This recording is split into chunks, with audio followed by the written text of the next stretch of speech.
I've been writing the book lately. Every fucking day I write a paragraph or two. I write ideas for the upcoming chapters. I've got it outlined. I always outline 3 chapters before. I don't even know what the fuck I was going to say, but I have ideas and I've been writing and stuff. But when I fucking, I write on a fucking iPad and I have a comedy notebook right next to it. And I'm just writing about like jokes about the surgery. I'm just trying to write about what I've been through the last fucking 2 or 3 or 4 months. And I'll tell you what, the next day when I look at it, there ain't nothing funny in those fucking jokes. Not at all.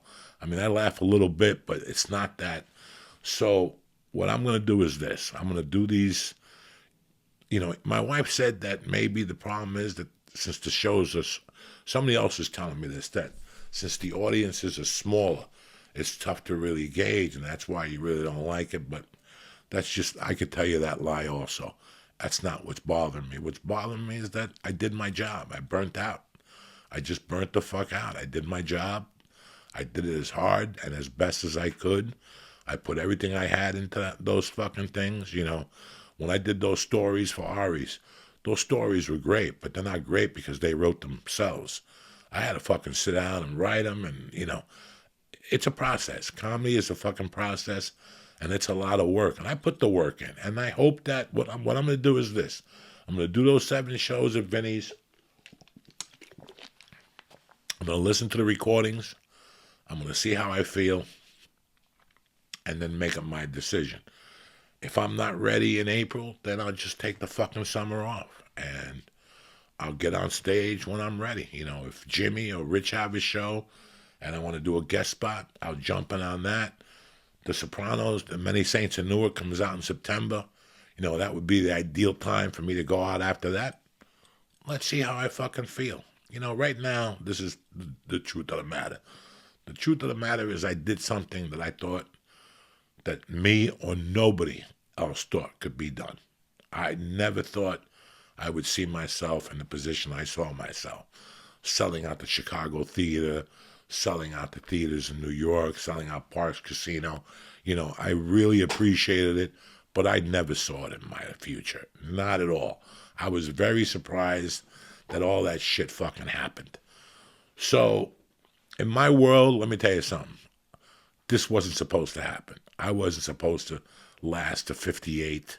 I was not supposed to fucking, like I told you guys, every night when I walk into my daughter's bedroom, because my daughter goes to bed at 9, I go up there about 9:25 and give her a kiss and tell her I love her. She puts on a little fucking Calm app at 9:30, and then I go back there about 10:30, and I just look at her while she's sleeping, and I try to grasp what has happened in my life and how I'm living in a fucking twilight zone.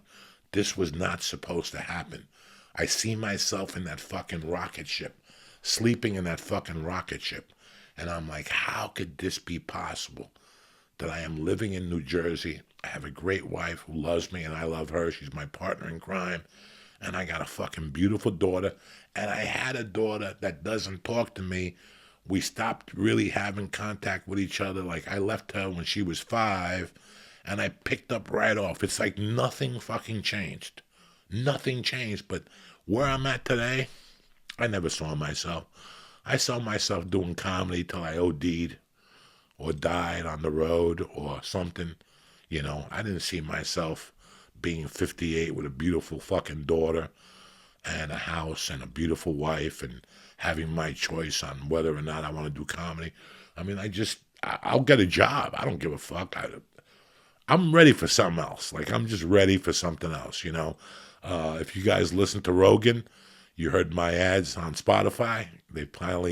I'm doing ads for Rogan, DraftKings, so I'm excited about that. I'm doing things that just are keeping me busy right now for where my head is at. I'm not ready to fight. It's funny. I was talking to Lee, and Lee said Lee's in Florida. You could support him on Patreon. He's doing a great job. He's trying his heart out.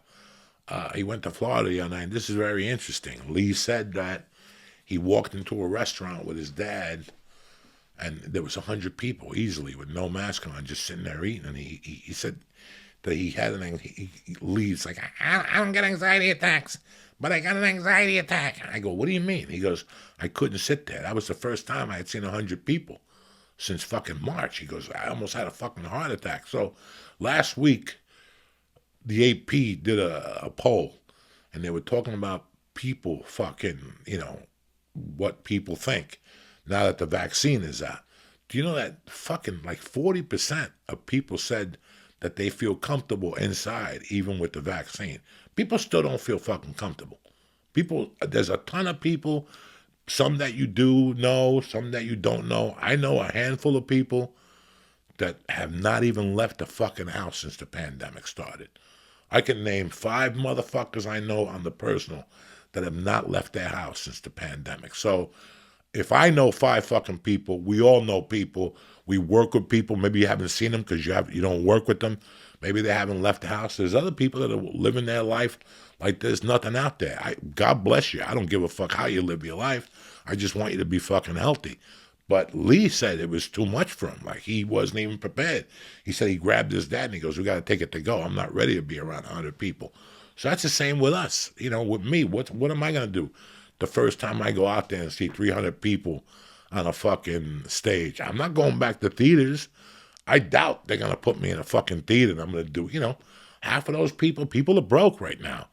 Half of the people in New Jersey don't got their fucking unemployment checks.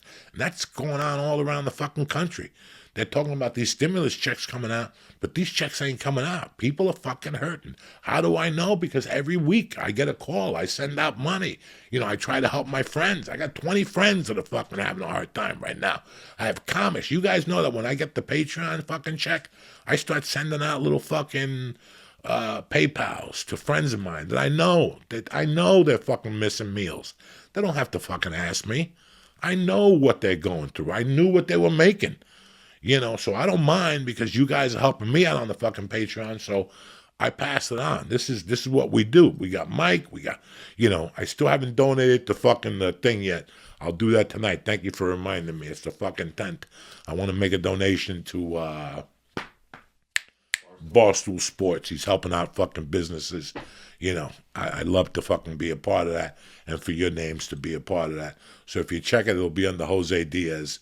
It won't be under fucking, whatever the fuck, it'll be under my name. People are like, we didn't see the church on there. No, stupid, it's under Jose Diaz. Ah.